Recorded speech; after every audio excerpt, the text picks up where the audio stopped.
now at 2:30 starting a session for 25 minutes on enabling continuous delivery with feature flag strategies. So this is for the hardcore engineers in the room. So I welcome Ahamed Safnaj, a senior software engineer out of Sri Lanka. And he's been very involved in the open source community and also working together with students and supporting the engineering kind of discipline at large. So just a round of applause for Safnaj. Thank you. Thank you. Good afternoon, Thailand. I hope everyone having a great day in this DevOps track. I guess it's not so boring. Before that, shall I get some insight from the audience? How many of you are students? I brought some gifts. Okay, couple of people. Nice. Okay, anyhow, I planned this session beginner friendly. Let me start the talk. Let me introduce myself first. My name is Safnaj. As he said, I'm coming all the way from Sri Lanka. I'm working as a senior software engineer at a company called Cisco Labs, and I'm a community person. These are some local tech communities that I represent in my country. And if you got any queries or if you want to get connected with me, you have my social links there. You can reach me out anytime. That's pretty much about me. And my agenda is simple. So I'll be starting off with what is feature flagging and what are the benefits of using it and the problems that we are having in the traditional deployments, and also a bit about A/B testing. And I also have built a small demo applications. And at the end, we will have a QA as well. Okay, let me start with the questions. Actually, it's a gift question. What is a feature? I don't need fancy definitions. Somewhat your understanding is fine. Can someone just raise your hands and tell what you understand by feature? Students? No? I don't want to take the gifts back to my country, so any wrong answer is also fine. Yeah, go ahead.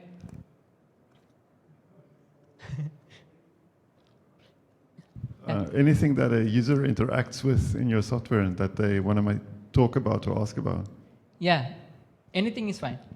So in my understanding, there is no fancy definition for a feature. So if you ask me, feature is an important part which can ease human efforts in a productive way, maybe with a better user experience. So that's what feature is. But sometimes bugs becomes features. So we developers used to say this, right, a lot of times. It's not a bug, it's a feature. So meet Isuru, you can see him around FOSSASIA tables. So we can say these excuses for our academic projects or a small scale of projects. But imagine if you are working for an enterprise, you can't say this stuff, right? So we will discuss how we can escape from this typical thing that we used to say. And what is feature flagging? So feature flagging is a software development technique that allows you to enable or disable the feature without doing any code modifications or requiring a redeployment. So if you still struggle to understand, how many of you are React developers? React or any front-end developers? Okay. In React, we have this term called conditional rendering, right? If this is true, render this component. If loading is true, render the loader, likewise. So we put a feature behind a flag. So you can always control the feature with your Boolean values or anything. So if you still struggle to understand, it's not a rocket science, but just a key value pair stored in the cloud. I mean, just a key value pair which will be stored in the cloud. So let me talk about how feature flags works. So imagine, let me give a couple of examples. So I work for an organization called Cisco, which is in US. So we have more than 700,000 of users. And we have getting orders more than 200,000 every single day, and we do business in 90+ countries. So sometimes we have to enable certain features for certain regions only. And sometimes, since we have multiple customers, we have to restrict some features based on their roles. So we can still achieve that with some source code modifications, but what you have to do if you want to make some changes, you have to do the code changes and you have to make the deployment again, right? And let me give one more example that you might be familiar with. Everybody use WhatsApp, Instagram, right? So sometime, let's say Instagram released a feature. you and your friend got the same mobile phone, same OS version, same application version, but your friend got the update, but you haven't. Have you faced such situation? Yeah, same for me as well. So what we used to do, we usually uninstall the application first, then we reinstall it, then maybe we restart our mobile phones couple of times, and also even we can try some different VPN profiles. So what happened is the feature is not enabled you for yet. So that's how company ships features. When they releasing new features, they don't just push to 100% of their audience, they gradually roll out the feature. So why we need feature flagging? Again, a meme with myself. So anyone had an experience with production bugs? Anyone? Wow, so many. It's a nightmare story, right? I had one when I joined a company. So it was a kind of a UI glitch. Somehow I didn't notice, and even unfortunately our QA people also didn't notice that, and it went to production somehow. And then the end users reported the bug, and I had to work on the hotfix, and we released the fix in our next minor release. But since it was a UI glitch, it wasn't impacting our business. As I said earlier, we get more than 400,000 plus orders every single day. So imagine if my bug causes the impact of our business. If the users are unable to place orders, what will happen? That's how companies getting lost, right? So we should always park new features behind the flag, then you always have the control if something goes wrong. And let me talk about the problems that we are having in the traditional deployments. The first one, big bang releases. If you are launching multiple new features at once, there is a high chance of getting a big bang no matter how many times you test. And then rollbacks are really painful. If you are not using feature flags, the only option you have is to roll back your deployment. It's really painful, especially when it comes to microservices architecture. And lack of gradual rollouts. As I said earlier, if you are not using flags, you have to deploy the feature at once for your whole audience, which can lead to some breakouts. And dev and ops team coordination issues. Sometimes your dev team working on a feature which is already in progress, but your operation team took the code to a production, which can break some existing feature or break your entire application as well. And there is no room for A/B testing. Feature flags and A/B testings are tightly coupled. If you are not following flagging practices, you are not able to do some A/B testing. I will talk a bit about A/B testing in upcoming slide. And let me talk about how feature flags enables us continuous delivery. So the first one, decoupling deployment from release. So deploying your code to production doesn't mean that you are releasing the feature, right? So you should always have to have a release control for your features. It's not just the code deployment. And enabling canary release. So again, a gift questions. What does it mean by canary release? Yeah, go ahead. Sorry? Exactly. Okay, I will give the gift after the end of my session. So gradual release is the correct answer. So I discussed this term before my talk in previous slides. So when companies releasing, they will start with maybe a 10% of their audience.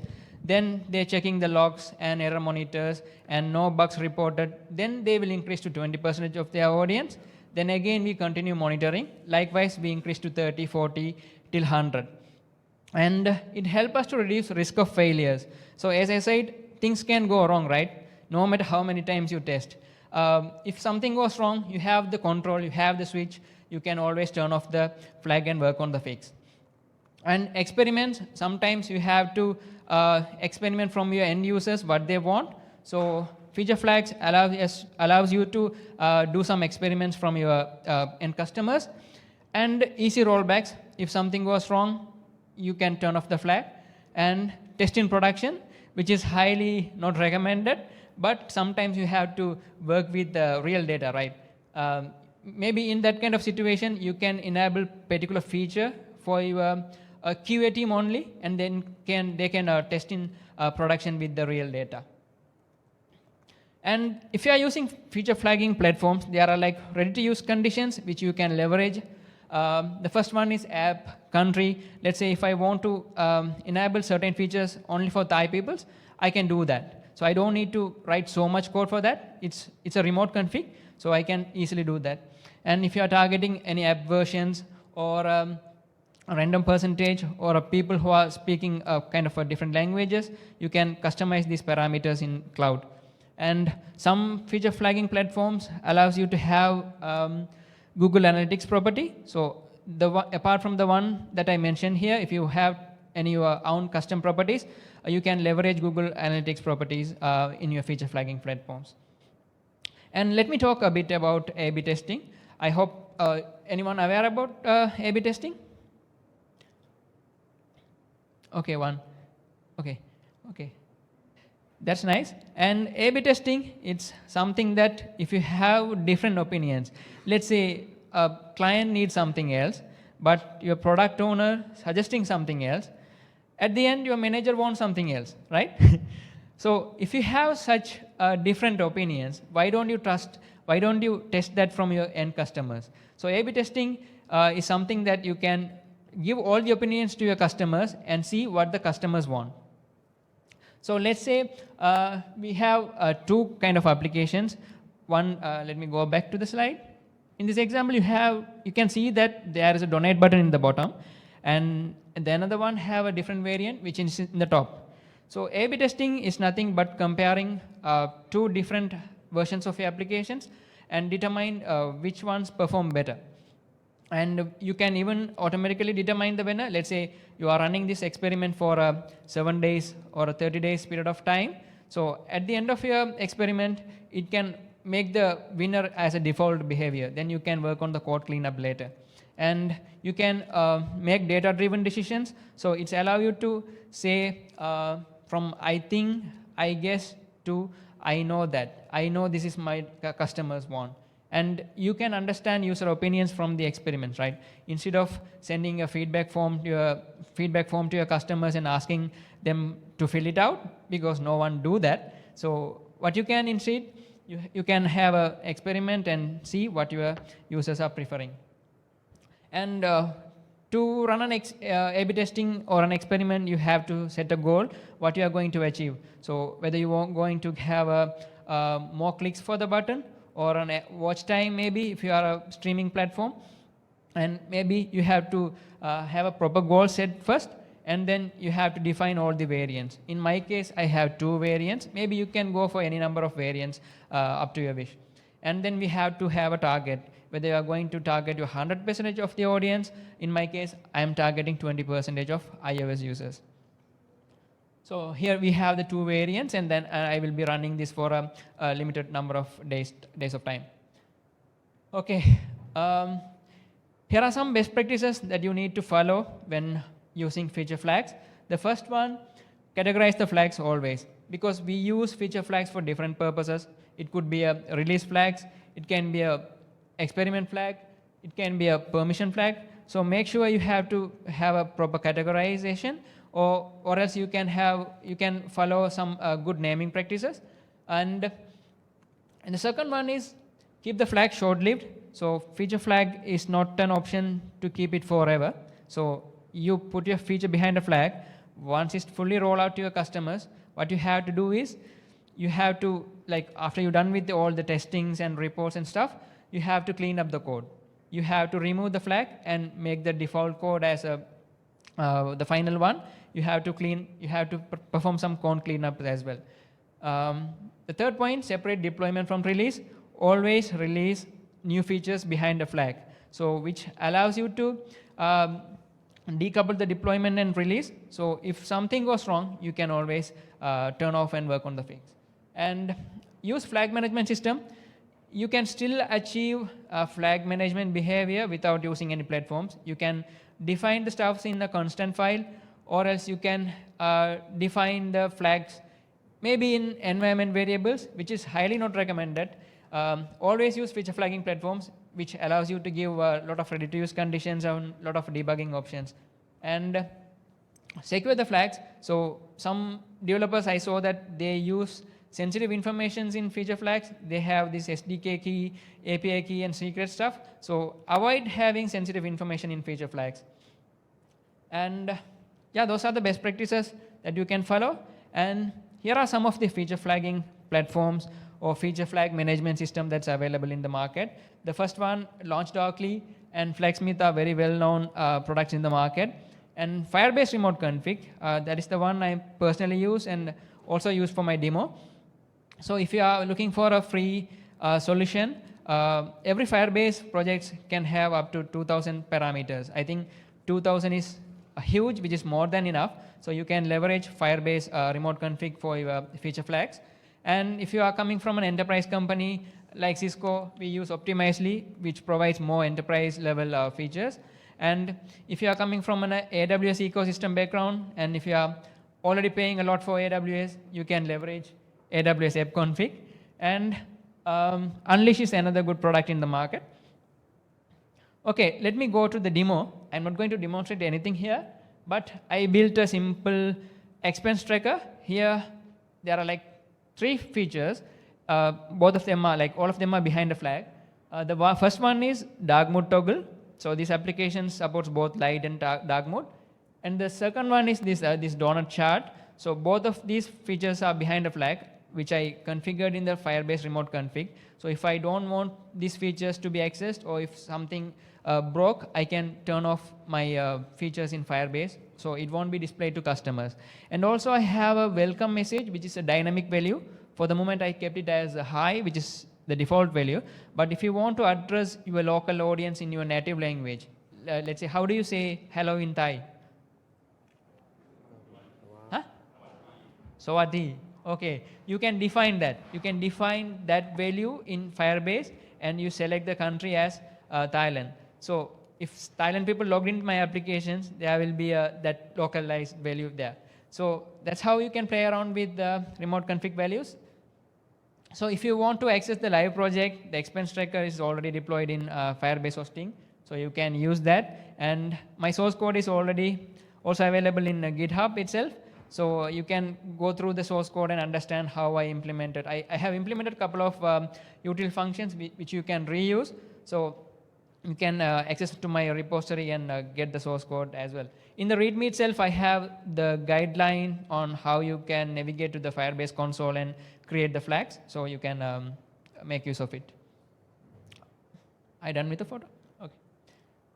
Okay, now it's time for the questions. If you have any questions, you can ask now. Cool. Some questions here in front. Thank you for your presentation.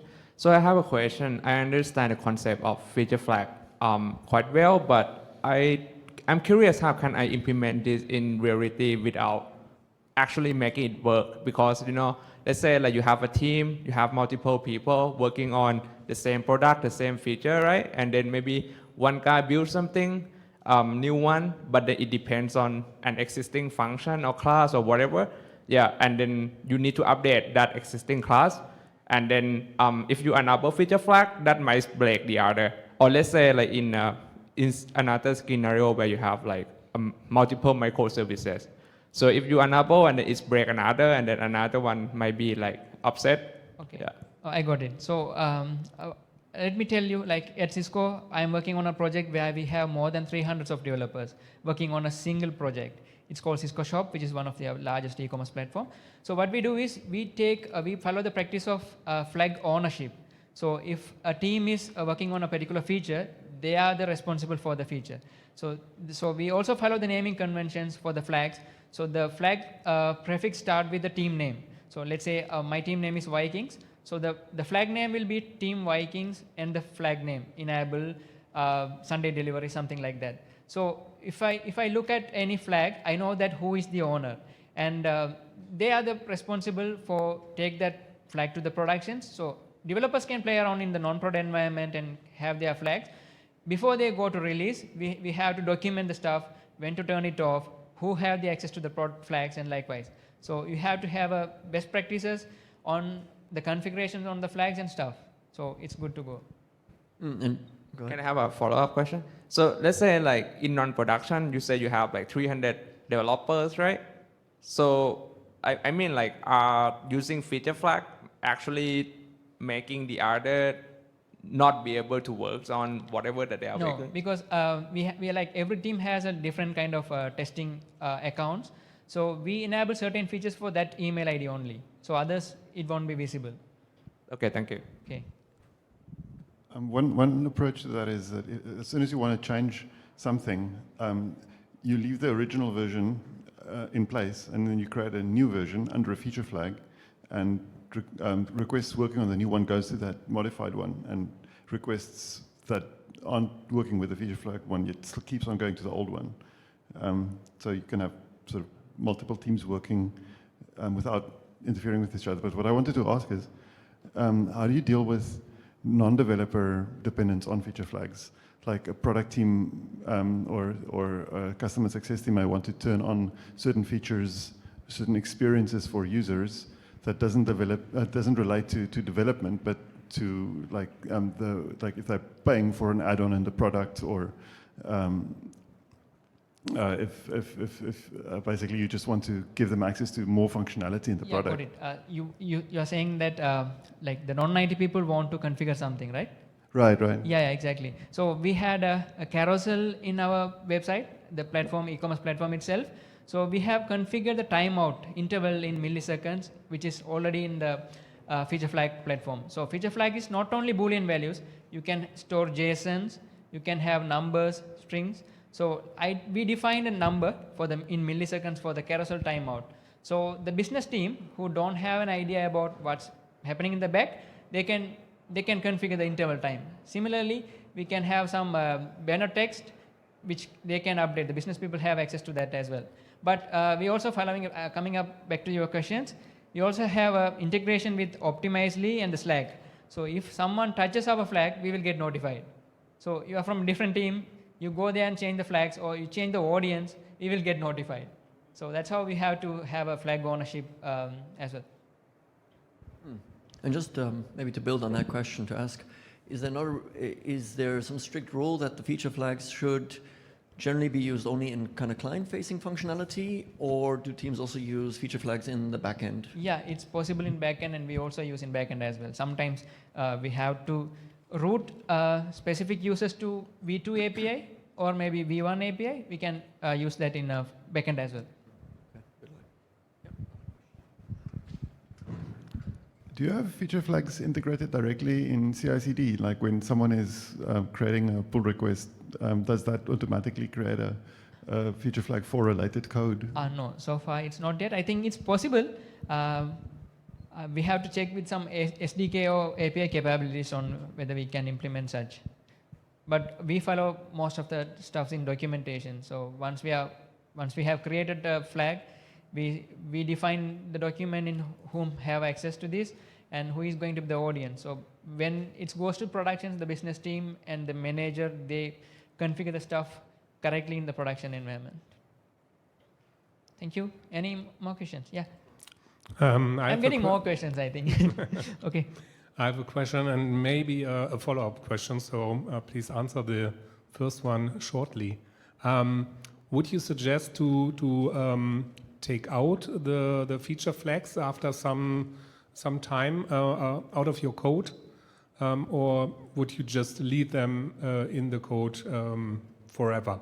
Yeah, it's a recommended practice to do a code cleanup once your feature is become a default behavior and it's fully working as expected and there is no any errors reported. You can make it as a default behavior, because when you're writing the logics based on the flags, there is always if-else condition, right? So once you left the company, if some developers come, so it's really hard to understand. And some platforms have the limited number of flags. So Firebase provide 2,000, but Optimizely you have to pay after you reach certain level. So in that kind of situations, you can have to have a space, right? So that time you can remove the flags that you are no longer use. Okay, I understand. And I was curious, especially because of the complexity of dependencies of different features. How do you manage that? You mean the large number of features? Yeah, for example, so you have a button, the donate button, down and up, and you have the feature of, I don't know, some payment system that can be turned on and off. and then you turn on or you put on the donate button, but haven't turned on the payment system, for example. And there's a dependency Yeah. of the two. So as I said, we follow the naming conventions, right? The team name and the feature name. So when you are like, when one feature flag is connected to multiple stuffs, so let's say you have like multiple feature flags for one feature. So that time, if you go to your platform and search that feature name, you will get the related flags as well. So like you have to have the control and when to like route the stuffs based on the previous flags. So it's always on our hand to route the flags and traffics. Okay, thank you. Thank you. And just one last question, Yeah. if I can. Picking up on that, is there's a certain dependency on a third party to provide the feature flag infrastructure, and obviously much like, I don't know, a Facebook Pixel or something, like you've got to make calls to that platform. You're not only getting features, now you're also getting like configurations, timeouts, strings. Yeah. Do you know any platforms you can share with the audience that are open source feature flag platforms compared to the commercial solutions? I think this Flagsmith has a open source version, but you have to self-host it. But if you are going with an enterprise one, you have to like use their SaaS. And use their SaaS. Okay, so Yeah. there's an But there are alternative. like lot of products in GitHub which provides this feature flagging. So you can leverage that. Take control of that. Okay, well, just a round of applause for our speaker. Thank you very much. Thank you very much. See you maybe next year. Thank you, Safnaj.